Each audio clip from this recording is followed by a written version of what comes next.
The sun hung low over the vast desert, a dull red circle sinking behind jagged mesas that cast long shadows across the canyon. The air was dry and heavy with dust, the kind that clung to a man's throat and made his voice come out rough. The only sound came from the slow, uneven breathing of a wounded Apache woman lying against a stone. Her long dark hair tangled with sand and blood. Near her a cowboy knelt, his hat tilted low to block the glare, his weathered face marked by concern and something deeper, something unspoken. He had stumbled upon her while following the faint trail of his horse's hoofprints through the dry gulch. At first, he thought she was dead. Her skin was pale beneath the sunset's glow, her dress torn, her chest rising only in faint tremors. But when he touched her wrist, she stirred, and her eyes opened dark, piercing, and filled with a pain he couldn't name. In that moment, time seemed to still. The wind carried the faint cry of a hawk, and the scent of sagebrush filled the air, sharp and earthy like the land itself was holding its breath.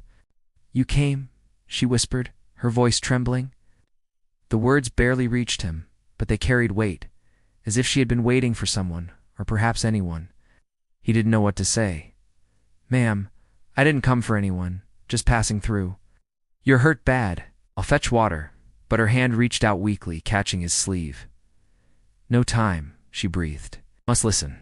He hesitated. In these parts, a man could ride for days without seeing another soul, and even when he did, trouble was often close behind. He'd seen enough blood and loss in his life to recognize when death was near, and it was written plain across her face. Still, there was something in her eyes that held him there. She struggled to lift her head, pain tightening her expression. "They took my people," she said. "Burned our camp. My husband, my kin." Her voice cracked, and she swallowed hard before continuing. "Only my daughter lives." The cowboy's gaze shifted. Beside her, half hidden beneath a torn blanket, was a small child, maybe 5 or 6 years old. Her hair tangled, but her face untouched. She clutched a carved wooden figure in her hands, staring silently at the stranger before her. Her eyes, dark and wide, mirrored her mother's, the same haunting depth that seemed to reach into the soul. The woman drew a shuddering breath. "You must take her," she whispered. "Promise me, she will live." The cowboy froze. Her words hit him like a bullet, echoing in the silence between them. He glanced at the girl again, then back at her mother. "You don't know me," he said quietly. "No kin, just a drifter." Her lips trembled into a faint smile. "You're of a kind face," she murmured. "And no man finds a dying mother in the desert unless he's meant to." He wanted to argue, to tell her she was wrong, that fate didn't guide men like him, merely chased them from one mistake to the next. But the way she looked at him, there was no doubt in her eyes. She had already chosen him. "I don't even know your name," he said, his voice low. She blinked slowly, her breath faltering. "Names are for the living," she whispered. "Take her. Keep her safe from them." "Them?" he asked, leaning closer. Before she could answer, a distant echo broke the stillness, the sound of horses. He stiffened, his instincts sharp. Years of surviving the open plains had taught him what that sound meant. Someone was coming, and not in peace. The woman's eyes widened. She tried to speak, but her strength was gone. Her trembling fingers reached for her daughter one last time. "I leave my daughter to you," she whispered, her voice barely audible now. Then, after a faint gasp, her hand fell limp. For a long moment, the cowboy didn't move. The only sound was the whistling wind through the rocks and the slow crunch of approaching hooves. He looked at the child again, sitting silently by her mother's body. She didn't cry, she just looked at him, her small fingers gripping the wooden carving tight. He swallowed hard, the weight of what had just happened settling heavy in his chest. He knew what he should do. Walk away. That was the smart thing, the safe thing. But something in him wouldn't let him. He picked up his rifle, scanning the ridge above. The riders were closer now. He could see their shapes against the fading sky. 4, maybe 5 men, the kind who rode hard and carried death with them. He crouched beside the girl. "You stay quiet, you hear?" I whispered. She nodded once, her big eyes fixed on him. He pulled his hat lower and checked the chamber of his gun. The sound of the approaching men grew louder, gravel grinding beneath hooves. The low murmur of voices carried on the wind. The cowboy's heart pounded. He wasn't one for heroics. He'd lived by keeping his head down and his back turned.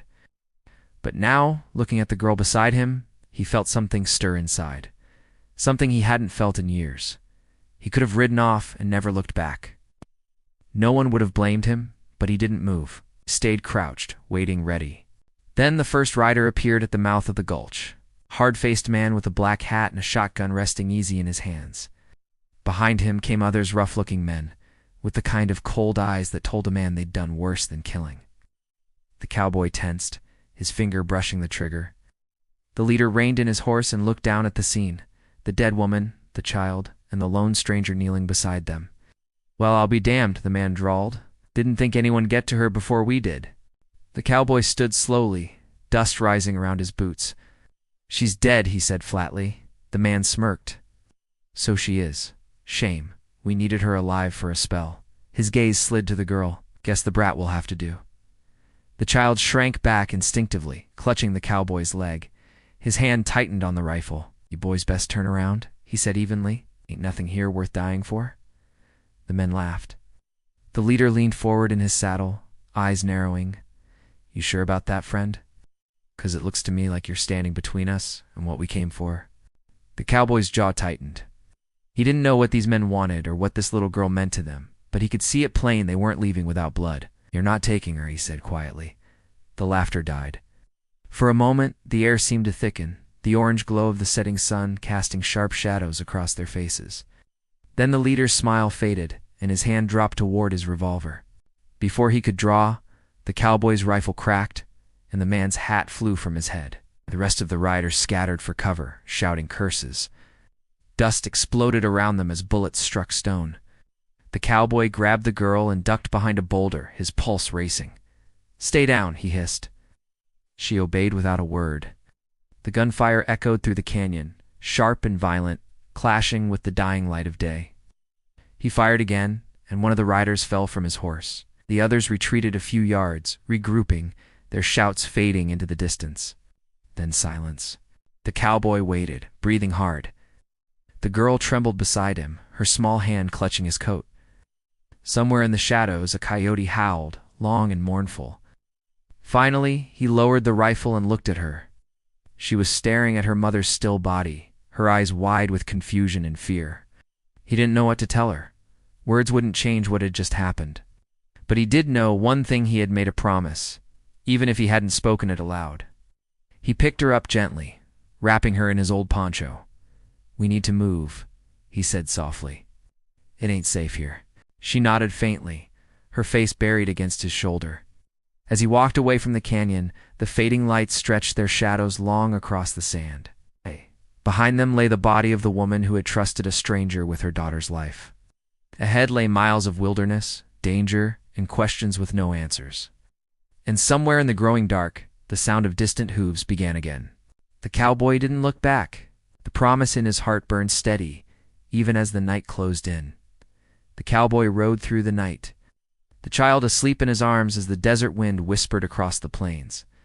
The moon hung pale and distant above the ridges, throwing silver light across the land. Every sound felt sharper in the quiet: the creak of the saddle, the steady beat of hooves, and the faint cry of a night bird in the distance. He kept his eyes on the horizon, guiding the horse along a narrow trail that wound between low hills and dry riverbeds. Behind them, he knew the riders would come again once dawn broke. Men like that didn't give up easy. The girl stirred against his chest. Her small hand gripped his coat, and he could feel the tremor of fear in her. He didn't know how to comfort her. Words had never come easy to him, and this wasn't a world where promises meant much. Still, he said quietly, "You're safe for now, little one. I'll keep you that way as long as I can." He wasn't sure if he believed it himself. By the time the first light touched the desert floor, he'd reached a dry creek bed sheltered by cottonwoods. He stopped to rest, sliding off the horse and laying the girl down beneath a patch of shade. She slept soundly, clutching that same carved wooden figure to her chest. Looked like a bird, worn smooth from years of being held. He crouched beside her and studied it, wondering if it had some meaning, maybe part of her people's faith, or a gift from her mother. The memory of that dying woman still hung heavy in his mind. Her words had been clear, but her story hadn't. Who were the men chasing her? What had they wanted from her, or her daughter? He'd seen violence before, plenty of it, but something about this felt different, darker, more deliberate. He took a drink from his canteen and watched the horizon.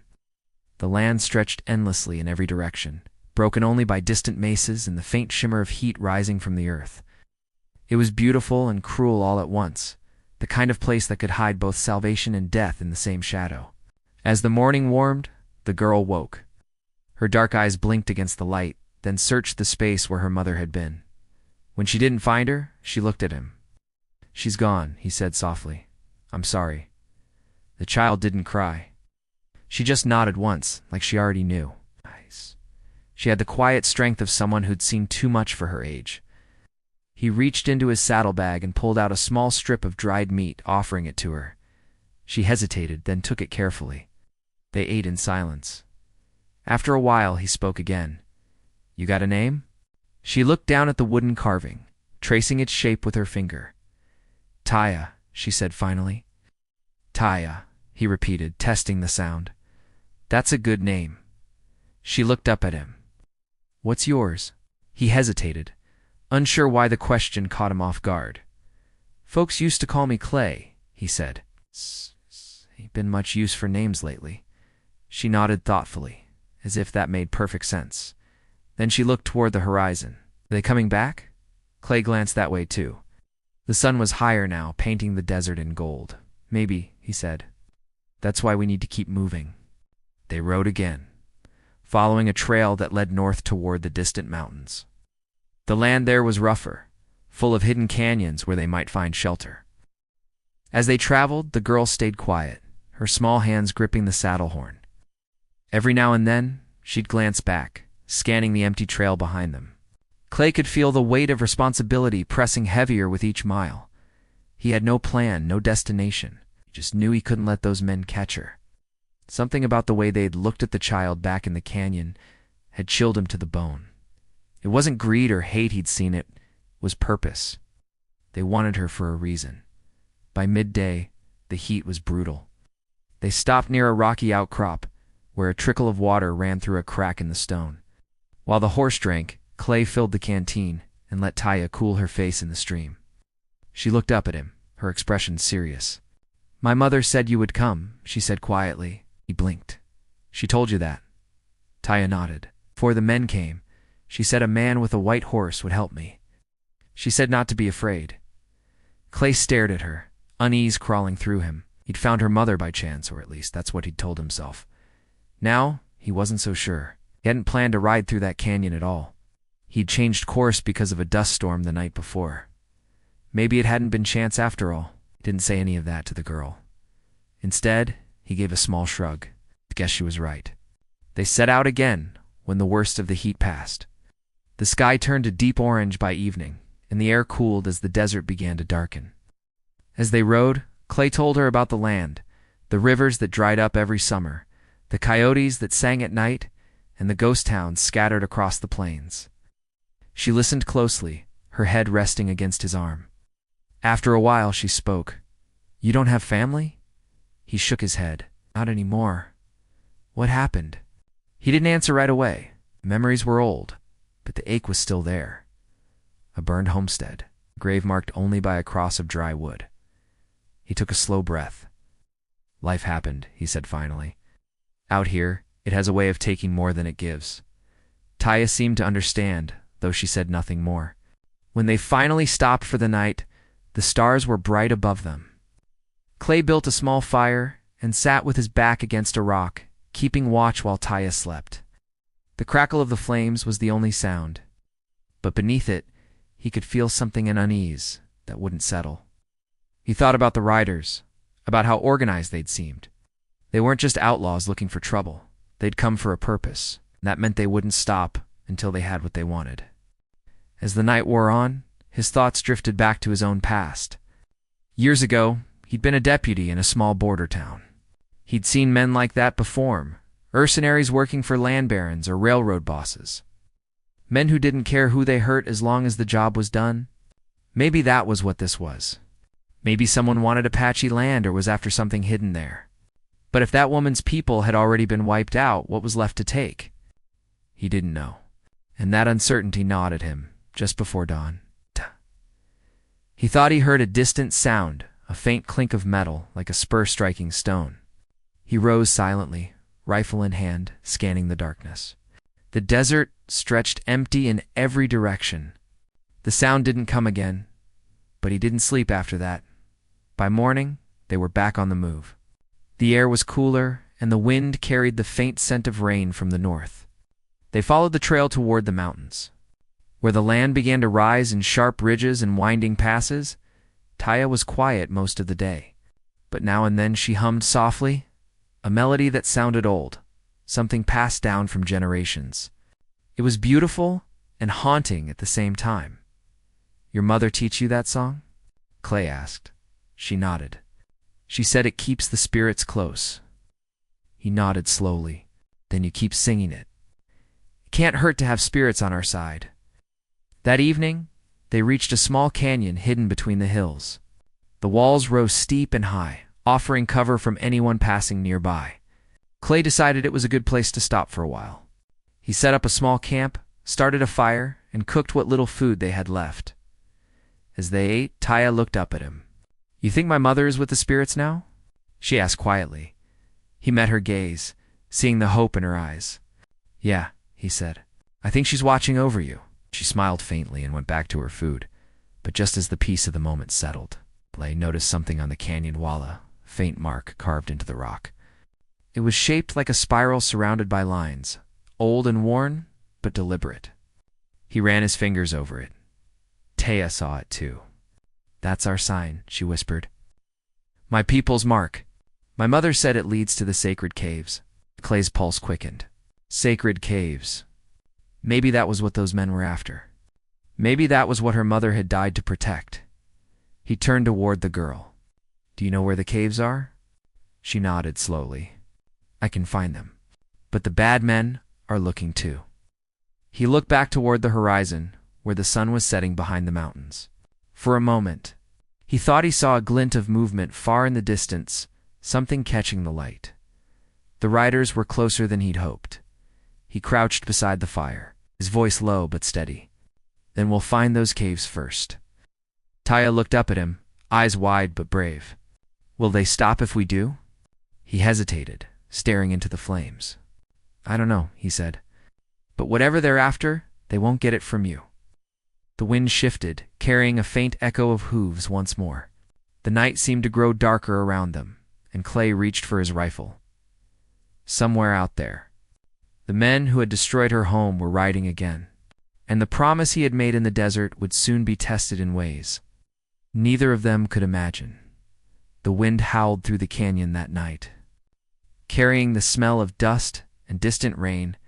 Clay sat near the fire, cleaning his rifle in silence while Taya slept curled beneath his coat. The mark on the canyon wall stayed in his mind, carved deep and deliberate. He traced it again before turning in, his fingers brushing over the spiral pattern. It wasn't random. Whoever had made it wanted it to be found. He had seen signs like that once before, years back while working along the borderlands. Stories of Apache caves filled with relics, sacred objects, and sometimes gold tales whispered by traders and soldiers alike. Most were lies told to spark greed, but others carried a ring of truth. He wondered now if Taya's mother had died protecting something like that, something those men were willing to kill for. The next morning, the sky broke open with a pale wash of light. Clay packed their few belongings and saddled the horse.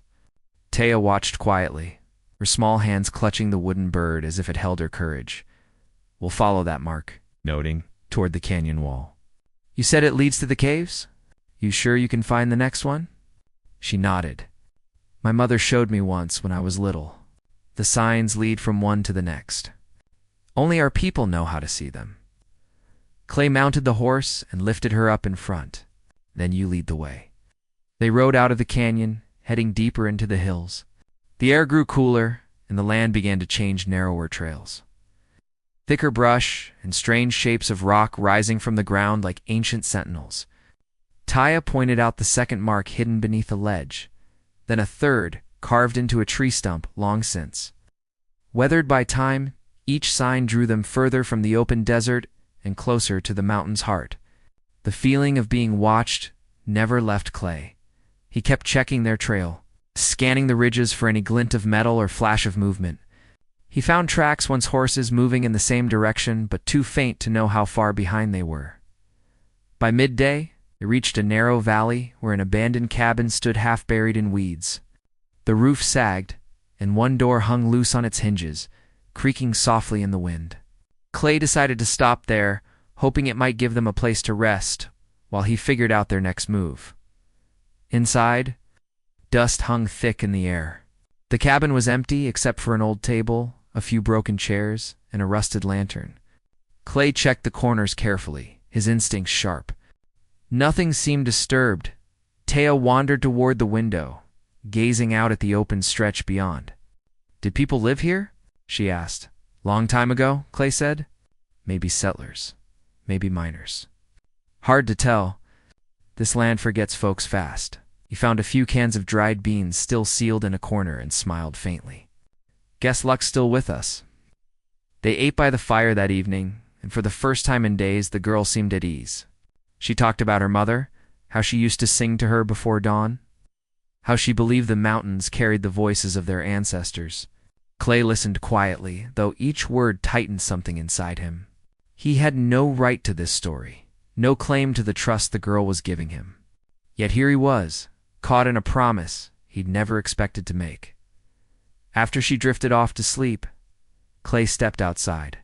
The night was cool and silent. He walked a few yards from the cabin and looked toward the south, where faint lights flickered across the desert floor. A campfire, maybe two. Too far to make out details, but close enough to mean trouble. He went back inside and doused their own fire until only embers glowed. Sleep didn't come easy that night. He kept one hand near his rifle, listening to the coyotes cry in the distance. By morning, the tracks outside told him what he feared. Horses had passed nearby, their prints fresh. Whoever they were, they knew the direction he was headed. They left before the sun was high.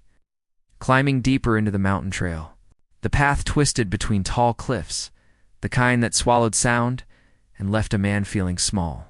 Taya spotted another symbol carved high on the rock, a spiral surrounded by lines like rays of the sun. She pointed. This way. As they turned, Clay noticed something strange. The carving wasn't new. It was weathered, but next to it were newer markings, cuts made with a knife. Someone had found the sign before them and tried to copy it. His stomach sank. Those riders weren't just guessing their path. They were following the same trail. They rode harder through the afternoon, the horse breathing heavy as they climbed higher. The ground grew rocky, and the air turned sharp with the smell of pine. At one point, Taya looked back and froze. "Clay," she whispered, "someone's coming." He twisted in the saddle and saw dust rising far behind them. 3 riders this time. Moving fast. "Hold on," he said. He kicked the horse forward, guiding it through a narrow pass where the trail split in two. He chose the steeper path, winding through thick brush and boulders. The riders would have to dismount to follow that way, and that might buy them time. By the time the sun dipped low again, they reached a ridge overlooking a valley full of tall pine trees. In the distance, water shimmered faintly, a lake, hidden between the peaks. Taya's eyes brightened. "That's near the caves," she said. "My people called it the mirror water." Clay nodded, scanning the land below. It was beautiful, but dangerous a place, easy to hide, easy to die. They descended into the valley and made camp near the edge of the lake. The air there felt different, quieter, heavy with meaning. The water was so still, it reflected the sky perfectly, and Clay could see his own face in it, tired and hollow, dash-eyed. Taya walked along the shore, humming that same tune again. For a brief moment, the place felt peaceful. But Clay's instincts never softened. He knew they were running out of time. Later that night, as the firelight flickered against the trees, he heard movement again. Not the sound of hooves this time, something lighter, softer. He rose slowly and stepped into the darkness, rifle in hand. A figure emerged from the shadows, a man, older, wearing a tattered military coat. His beard was gray, his face lined deep from years in the sun. He raised his hand slightly. "Easy there, friend," the stranger said. Ain't looking for a fight. Clay's grip didn't ease. You're following us? The man shook his head. Been following the same trail. Yeah, but not for you. I'm tracking them, the ones behind you. Clay frowned. You know them? The stranger nodded grimly. Used to. Name's Hollis. Worked with that bunch once, before I got wise. They're hunting something they call the spirit relic. Some Apache treasure buried in the sacred caves. They think the girl's the key to finding it. Clay felt his jaw tighten. Treasure.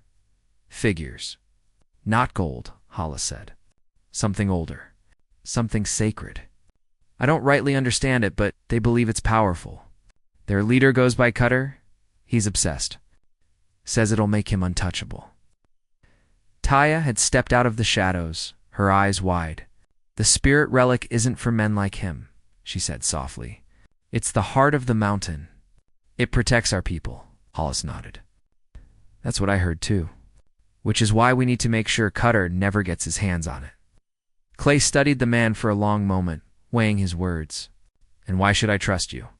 Hollis shrugged. You shouldn't. But I owe that woman Taya's mother. She saved my life once. When I heard what happened to her village, I knew Cutter was behind it. Been tracking him ever since. Clay finally lowered the rifle a fraction. You know the cave's location? Close, Hollis said. They're hidden deep in those ridges beyond the lake. But Cutter's not far behind us, and he's got 6 men now. The fire popped sharply, and Taya flinched. Clay turned toward her, his expression softening. Get some rest, he said. We move before dawn. She nodded and lay down near the fire, her eyes open but heavy. Clay sat across from Hollis, the flames throwing long shadows across their faces. If what you're saying's true, then this relic, whatever it is, has to stay hidden. Hollis nodded, agreed. But Cutter's the kind of man who'll burn every inch of this land to find it. The 2 men sat in silence for a while, each lost in thought. The only sound was the crackling fire and the soft rush of wind through the trees.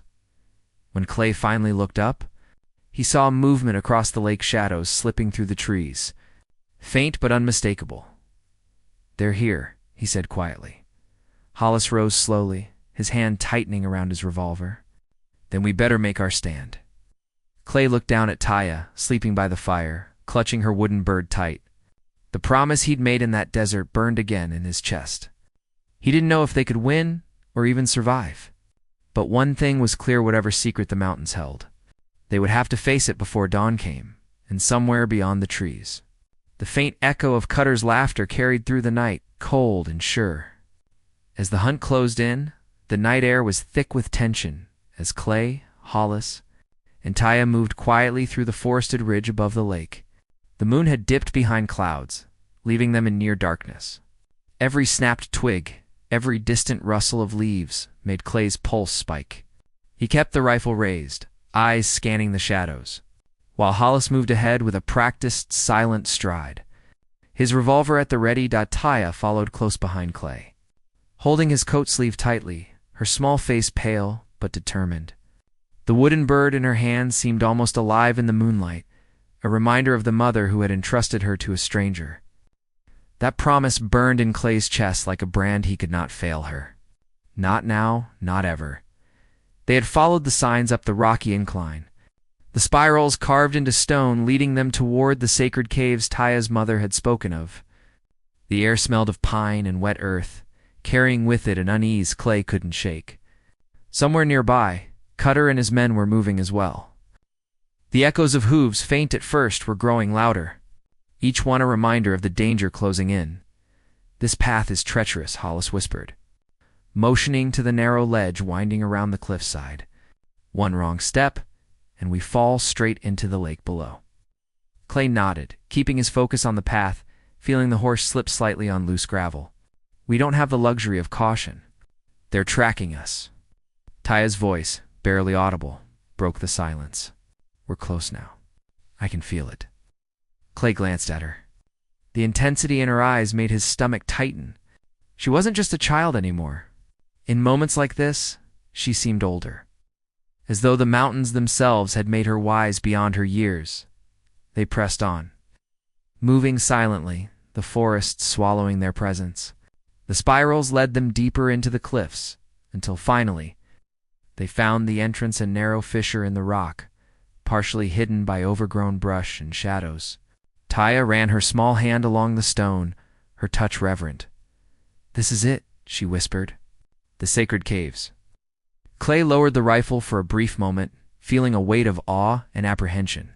The air inside the fissure was cool and damp, carrying a faint, earthy scent. He signaled for silence and led the way into the darkness, each step echoing against the stone. Hollis followed closely, scanning the shadows for movement, while Taya stayed behind Clay, her small body pressed against his back. The deeper they went, the narrower the passage became, until they reached a chamber that opened like a hidden sanctuary. The walls were etched with ancient symbols and spirals, the same kind as those that had guided them. The air was thick with the sense of history, something sacred and powerful lying just beyond their reach. Clay felt his throat tighten. "This place. It's real." Taya nodded, her fingers brushing the carvings. "The spirit relic is near. My mother told me it rests in the heart of the cave." Hollis crouched near the entrance, his voice low. "We need to move carefully. Cutter won't just take the relic, he'll destroy anything that stands in his way." Clay's gaze shifted to the faint light coming from a narrow tunnel deeper in the cave. He could feel it. Whatever was hidden here had significance far beyond treasure. It carried the weight of generations, and he understood why her mother had died protecting it. Suddenly a faint sound echoed through the cave. A whisper, almost inaudible, but enough to make Clay freeze. Hollis tensed, gripping his gun tighter. Taya stiffened, her eyes wide. "They're here," Clay whispered. Hollis nodded. "They've found our trail. Cutter's men won't be far behind." The first footsteps came then, muffled against the stone floor. Clay positioned himself near a natural ledge, the rifle ready. Taya pressed her forehead against his shoulder, her small hand clutching the bird tightly. She didn't cry, but he could feel her trembling. Clay's mind raced. They were outnumbered, and the cave offered limited escape. If they were discovered here, the outcome could be deadly. He glanced at Hollis. "We hold them here, no matter what." Hollis gave a grim nod. "Agreed. But if Cutter gets the relic?" His words hung in the air, unfinished, but the threat was clear. The footsteps grew louder, echoing through the chamber. Then a voice cut through the darkness, smooth and dangerous. Well, Clay Hollis." "And little Taya," Cutter's voice said, dripping with mockery. "I've been looking forward to this meeting." Oh. Clay's jaw tightened. "Cutter, thought you could hide in these mountains," the voice continued. "Thought you could outsmart me? Foolish." The shadows shifted, and Clay caught the glint of metal 5 figures moving cautiously through the cave, rifles and pistols drawn. Cutter was in front, tall, broad-shouldered, the cold gleam in his eyes that sent a chill down Clay's spine. Taya clutched his coat. "Clay, we'll get through this," he whispered, though his heart pounded with tension. Cutter stopped at the entrance to the chamber, surveying the space. "That relic belongs to me. Hand it over, and I might let you walk away. Refuse, and—" He let the sentence hang, leaving the threat heavy in the air. Clay didn't answer. He tightened his grip on the rifle, waiting. Hollis shifted beside him, revolver raised, ready to fire. Taya stepped forward, her voice trembling but clear. "It's not for you." Cutter's eyes narrowed. "And who's going to stop me, little girl?" At that moment, the air in the cave seemed to shift. Clay could feel the weight of history pressing around them, the power of the place urging him forward. He knew the confrontation was inevitable. Every instinct screamed to protect Taya and the relic at any cost. The first shot rang out then, echoing violently against the stone walls. Dust fell from the ceiling, and shadows leaped across the chamber. Clay returned fire, his rifle steady, despite the chaos. Hollis moved beside him, covering Taya, who ducked instinctively. The echoes of gunfire and shouted curses filled the cave. Clay could feel each heartbeat pounding in his ears. The air was hot and dry from the gun smoke, and the walls seemed to close in around them. Cutter's men advanced carefully, using the natural cover of the cave. Every step they took was deliberate, calculated, as though they knew the terrain better than Clay did. Clay fired again, the recoil jarring his shoulder. One man went down, but two others flanked them, forcing him to retreat further into the chamber. Hollis yelled directions, trying to coordinate a defense, but the chaos made it difficult to move freely. Taya clung to the side, her eyes wide with fear but also determination. "Clay, the relic." She shouted, "They'll take it if we don't." Clay nodded, understanding her urgency. The relic wasn't just a prize. It was a key, a symbol, a part of her heritage. If Cutter took it, the consequences would be catastrophic. Another shot rang out. The bullet ricocheted off the stone near Clay's feet. He ducked low, firing again. Hollis dropped one of the men who tried to flank them, but another figure was already moving closer. Cutter's voice cut through the noise, calm and chilling. "You can't stop me, Clay. Give it up, and maybe I'll spare the girl." Clay's teeth clenched. "You'll have to kill me first." Taya's hands shook as she pointed toward a hidden alcove. "There. That's where the relic is." Clay turned his head just enough to see a faint glow from the alcove. His mind raced. They had seconds to act, and every moment was critical. He knew that reaching it would put them in even greater danger, but leaving it meant giving. Cutter exactly what he wanted. The cave seemed to hold its breath as the tension reached its peak. Every sound, the crack of a rifle, the scrape of boots against stone, Taya's whisper of fear felt magnified. Clay's heart pounded, sweat dripping down his brow. Cutter's figure loomed closer, his eyes fixed on them with ruthless intent. The other men spread out, ready to corner them. Clay could feel the trap closing, the weight of responsibility pressing heavier with each heartbeat. He exchanged a quick glance with Hollis. No words were needed. They both knew what had to be done.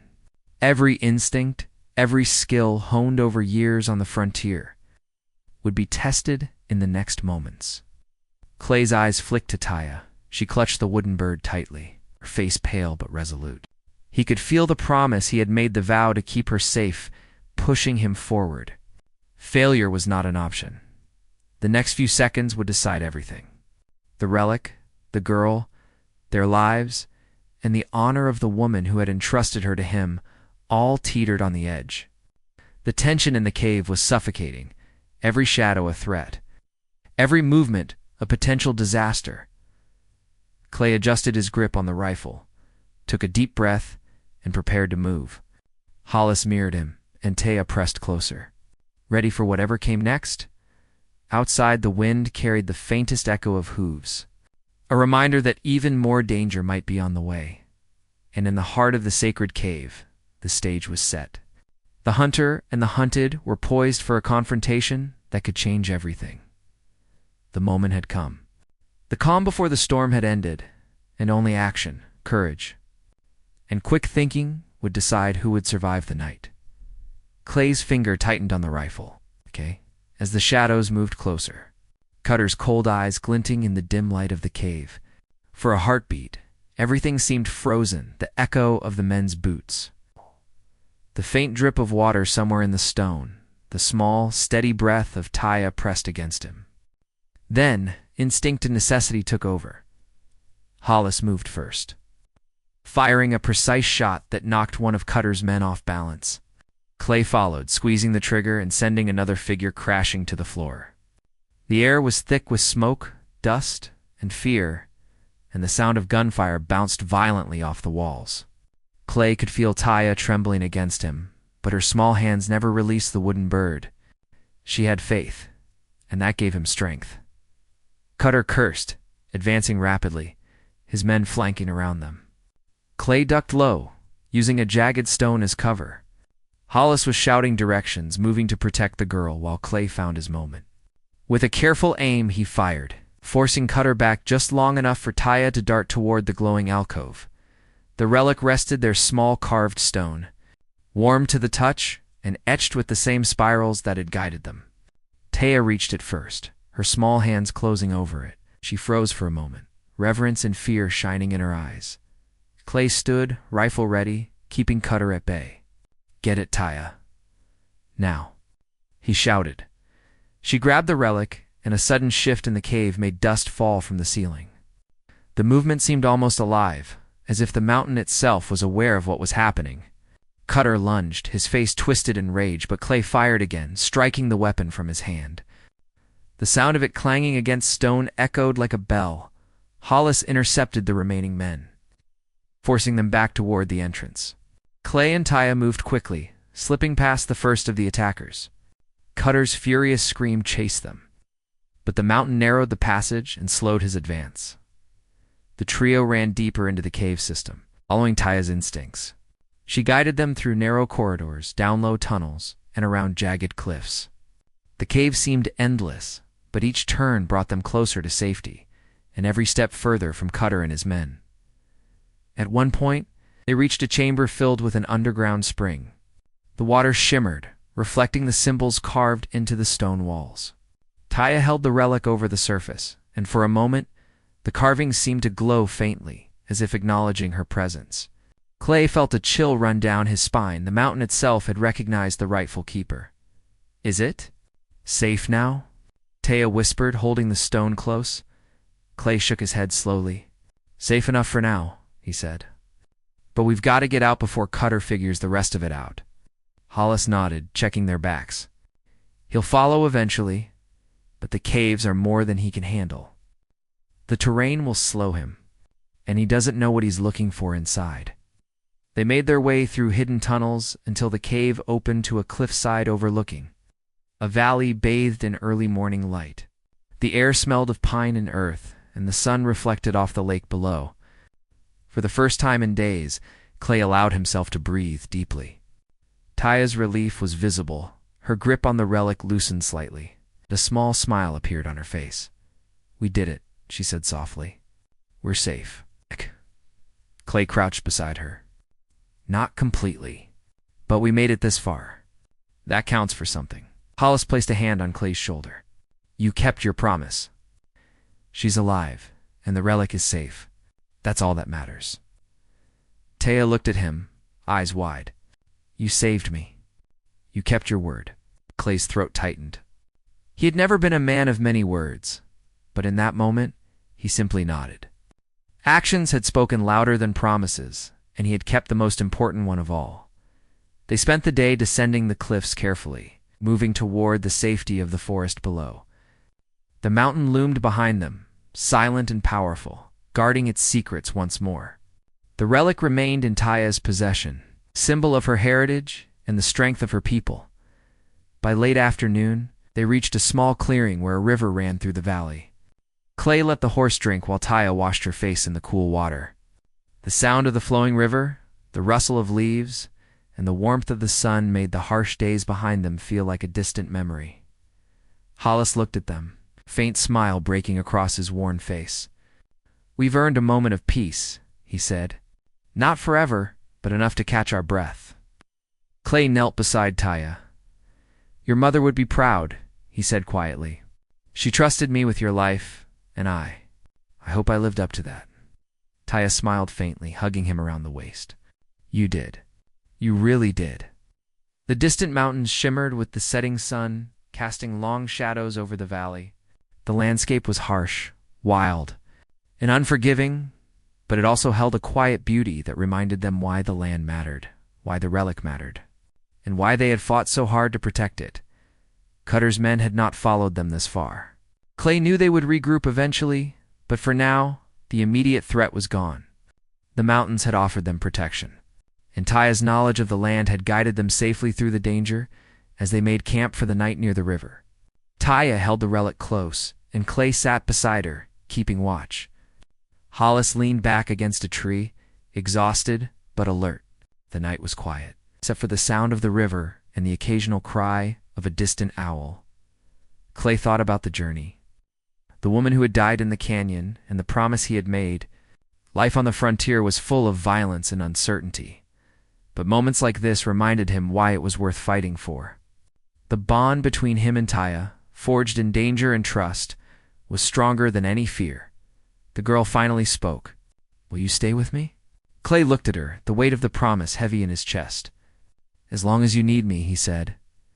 Taya smiled faintly and leaned against him. The wooden bird rested between them, a symbol of hope and continuity. Carrying the memory of her mother and the courage that had kept her alive, Hollis watched them quietly. Understanding that this moment was more than survival, it was connection, trust, and the start of something new. The three of them, against the odds, had protected what mattered most. The fire flickered low as the night deepened. Clay kept the rifle close, but the tension had eased, replaced by the quiet satisfaction of a mission completed. Cutter and his men might return someday, but for now, the sacred caves, the relic, and Taya herself were safe. Clay finally leaned back, looking up at the stars. The desert had been harsh, the mountains unforgiving, and the journey full of peril, but it had also shown him what truly mattered: courage, loyalty, and the promise to protect those who could not protect themselves. Taya stirred in her sleep, murmuring softly. Clay smiled faintly, brushing a strand of hair from her face. The weight of the past days began to lift, leaving a sense of quiet hope. By dawn, they would continue their journey, but for this night, they were safe. The relic was secure, Taya was alive, and Clay had kept the promise that had begun in a canyon bathed in dying sunlight. The wind whispered through the trees, carrying the scent of pine and earth, and Clay allowed himself a rare moment of peace. The past was behind them, the danger had been faced, and the future, though uncertain, felt full of possibility. Taya's small hand found his again in the dim light of the fire. Clay squeezed it gently, silently affirming the bond they now shared. The journey had been treacherous, the challenges immense, but they had endured together, and as the first rays of sunlight touched the valley, painting the river gold, Clay knew one thing for certain: they would face whatever came next. Side by side, and the story of courage, trust, and survival would live on, not just in the relic, not just in the mountains, but in the bond between a girl and the man who promised to protect her. The desert beyond the valley was quiet once more. Cutter's shadow remained a memory in the distance, and the sacred caves were hidden once again, guarding their secrets until the world was ready. Clay, Taya, and Hollis sat together in silence, watching the day begin. In that stillness, the lessons of the past were clear. Trust the land, honor those who came before, and protect what is sacred.